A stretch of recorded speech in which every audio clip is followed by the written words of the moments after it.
Isa ata itong si Lauren Ligarda sa pipirma doon sa letter na itong mga senator judges na ito ay hindi papayag nga na isabpina yung mga um, bank, yung mga institution na may kaugnayan sa unexplained wealth netong si Sara Duterte at ng kanyang asawa.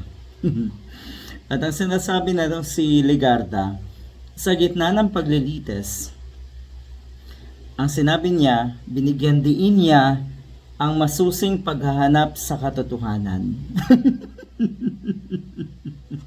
Nako, ay baka mabulaga kayo kung yung sinasabi niyong katotohanan ay sumambulat sa inyong lahat, makita ng taong bayan kung ano ang totoo tungkol sa mga Duterte, tungkol kay Sara Duterte. Kaya wag na wag niyong hihilingin yung sinasabi niyong katotohanan. Dahil ang katotohanan ay siguradong masakit sa inyo. Kasama ka dyan, Miss Lauren Ligarda.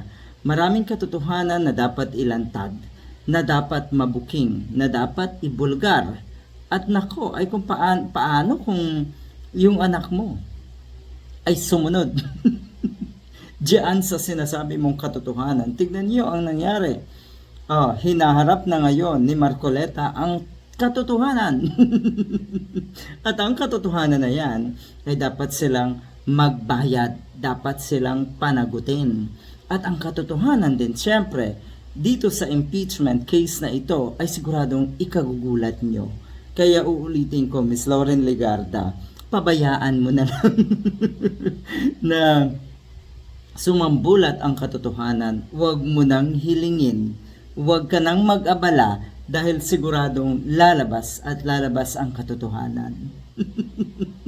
Halata pa rin ito si Miss Lauren Ligarda. Tignan natin kung makakapito kayo